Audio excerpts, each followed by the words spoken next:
محترم جناب ڈاکٹر حسین احمد کراچی صاحب صاحب مہمانان گرامی اور عزیز طلباء، آج کا دن بڑا ہی خوشگوار اور خوشی کا دن ہے۔ ہمیں اپنے عزیز طلباء سے بہت خوبصورت تقریریں اور علامہ اقبال کے پروگرام جو کلام ہے اور ترانے اور بے شمار چیزیں سننے کا موقع ملا، اور سب سے بڑھ کے تو آج مجھے بہت خوشی ہوئی جناب محترم ڈاکٹر حسین احمد کراچی صاحب کی بہت ہی خوبصورت ولولہ انگیز اور فکر انگیز تقریر سننے کا۔ ٹی وی پہ ہم ان کو سنتے رہتے ہیں اور ویسے بھی سنتے رہتے ہیں، لیکن اسٹیج پہ جو آج انہوں نے ماشاءاللہ بہت ہی خوبصورت کی ہے، بڑی مضبوط کی ہے، مجھے بہت خوشی ہوئی اور بہت کچھ سیکھا ہے حاصل کیا۔ میں نے کوئی تقریر نہیں کرنی، تقریر تو ہو چکی، چند ایک باتیں کرنی ہیں اور شکریہ ادا کرنا ہے چودھری صاحب کا کہ آج انہوں نے بہت ہی دیرینہ دوستوں سے ملاقات کروائی۔ غلام حبیب صاحب میرے سامنے بیٹھے ہیں، اتنے پیارے دوست، ہمارے پرانے ساتھی۔ میں جوہر آباد کے لوگوں کا نام تو نہیں لوں گا، محترم چودھری محمد یعقوب صاحب ہمارے قائد ہیں، مربی ہیں تنظیم اساتذہ میں، ان کو دیکھ کے تو مجھے انتہائی خوشی اور مسرت ہوئی۔ جوہر آباد میں مجھے بہت زیادہ امکان نہیں نظر آتا تھا کہ کبھی ملاقات ہوگی، اور بشیر احمد سائی صاحب بھی موجود ہیں ماشاءاللہ۔ اتنے عرصے کے بعد ان کی زیارت ہوئی، اور محترم علی حسین محمد صاحب بھی ہیں، یہ ہمارے سارے پرانے ساتھی ہیں۔ اور سب سے بڑھ کر میں حیران ہوں، آج صبح سویرے میرے ذہن میں آ رہا تھا کاش حافظ طیب ملے، اور یہ ساری یاد حافظ طیب صاحب کی نوجوان بیٹھے ہیں، چودھری محمد یعقوب صاحب کے فرزند ارجمند، یہ ساری یاد مجھے اس جلسے کے حوالے سے آ رہی۔ چودھری صاحب نے اپنی گفتگو میں فرمایا تھا، میں ان کو کہتا رہتا ہوں، اور اس 21 اپریل کے پروگرام کی یہ دعوت مجھے کم ہی دیتے ہیں، عام طور پہ مجھے خود ہی فون کر کے یہ دعوت لینا پڑتی ہے۔ آج میں بھولا تھا، 21 اپریل مجھے ذہن میں نہیں تھی کہ آ رہی ہے۔ رات کو 9:30 بجے ان کا فون آیا، ان نے مہربانی کی اور پوچھا کہ دعوت پہنچی؟ میں نے کہا حسب معمول نہیں پہنچی، تو خیر ان نے مہربانی فرمائی، دعوت بھی دے دی اور صبح آنے کا حکم بھی دیا۔ انہوں نے فرمایا تھا کہ آپ کسی بااثر بندے کو بلائیں تو میں انشاءاللہ اس کو یہاں سے جانے نہیں دوں جب تک کہ وہ دارالاسلام کے اس ادارے کے لیے اتنے فنڈ نہ دے دے کہ یہ نیا ادارہ بنے، اور ایسے لوگ آتے رہے۔ ILM کے چیئرمین آئے تھے، مجھے بعد میں پتہ چلا، ڈاکٹر حسن صاحب مراد صاحب۔ اس دن میں نے ان کو کہا، میں نے کہا کاش آپ نے مجھے بلایا ہوتا تو میں تو ڈاکٹر حسن صاحب مراد کو یہاں سے جانے نہ دیتا۔ اب انہوں نے کیا کیا، 10 کمپیوٹر دے دی۔ اتنا بڑا آدمی، اتنے بڑے ادارے کا مالک اور اتنا بااثر آدمی، اور خرم مراد مرحوم مغفور کا بیٹا، اور یہاں آئے اور 10 کمپیوٹر دے جائے، تو میں نے یہ کہا کہ آپ نے بہت زیادہ مجھے بلایا ہوتا تو میں، اور یقیناً میری بات نہ ٹالتی۔ پھر انہوں نے ایک بہت ہی بڑے آدمی کو بلایا، اللہ تعالیٰ ان کو جنت دے، بہت ہو گئے، جناب عبدالعزیز نیازی صاحب، کرتبہ یونیورسٹی کے ریکٹر۔ ابھی مہینہ 2 پہلے وہ اللہ کو پیارے ہوئے،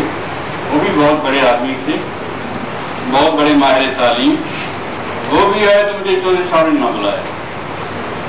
اگر میں ہوتا تو نیازی صاحب بھی اتنے کھلے دل کے آدمی تھے، کیونکہ اگر ان کو کوئی کہتا تو صحیح سمجھتا ہوں کہ دارالاسلام کے لیے آپ نے کرتبہ یونیورسٹی بنائی ہے، 3 کیمپس بنا دیے ہیں، اتنی کالجز بنائے ہیں، اتنے ادارے بنا دیے،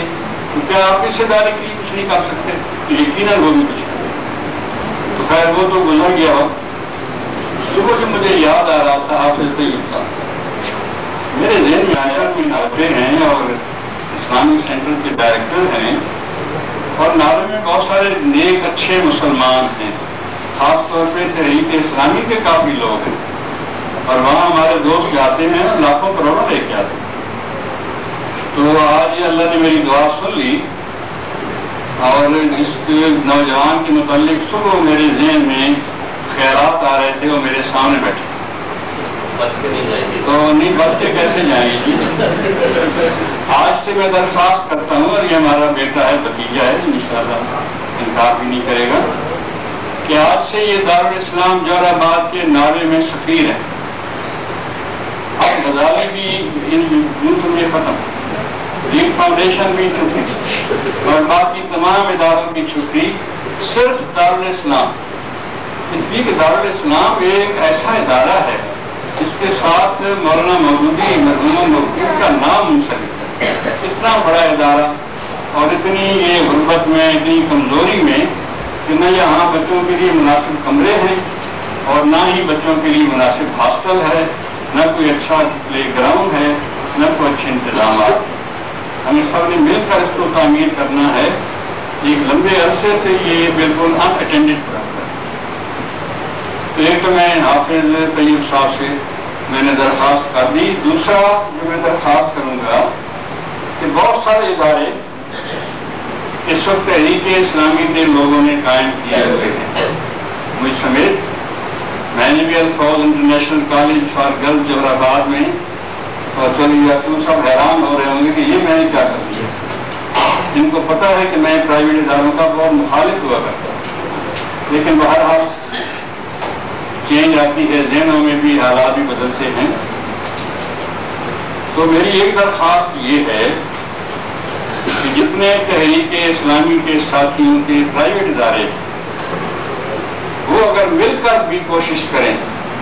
تو دارالاسلام کی تعمیر بالکل مشکل نہیں ہوتی۔ مثلا میں مثال دیتا ہوں، کام جو ہمارے امیر جماعت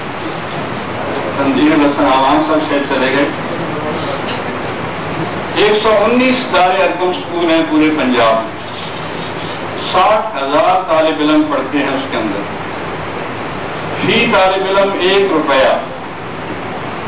اب وہ ٹیڈی پیسے کے برابر رہ گیا 1 روپیہ،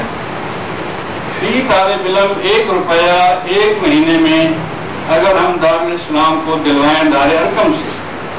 تو 60,000 تو مہینے میں آ جائیں گے، اور سال میں کتنے آئیں گے آپ خود اندازہ فرما لیں، اور اس سے کتنا فرق پڑے گا۔ یہ میں ایک سسٹم کی بات کر رہا ہوں۔ راجہ صاحب بیٹھے ہیں، آئی ایل ایم کے پرنسپل ہیں، اور آئی ایل ایم پیشوار کالج بن گئے پورے ملک کے اندر، اس کے علاوہ ناری اسکول بن گئے، یو ایم ٹی موجود ہے۔ اگر یہ بھی سسٹم یہ طے کر لے، کیونکہ ہائر ایجوکیشن کے ادارے ہیں، کہ فی طالب علم ہم ہر مہینے 5 روپے یا 10 روپے جو بچوں سے ہم فیس لیتے ہیں، اس میں سے صرف اتنا تھوڑا سا دارالاسلام کو بھیج دیا کریں گے، تو آپ دیکھیں گے کہ دارالاسلام کو ہر مہینے، میں نے ایسے بیٹھے بیٹھے اندازہ لگایا، مجھے پتا ہے کہ کتنے ادارے ہیں ہمارے ساتھیوں کے، اگر ہم مل کر اس کے لیے کوشش کریں، ہر مہینے کم از کم 20 لاکھ دارالاسلام کو مل سکتے ہیں، اور اس سے آپ اندازہ لگا سکتے ہیں کہ یہ تھوڑا تھوڑا اکٹھا ہو کے کتنی بڑی تبدیلی لائے گا۔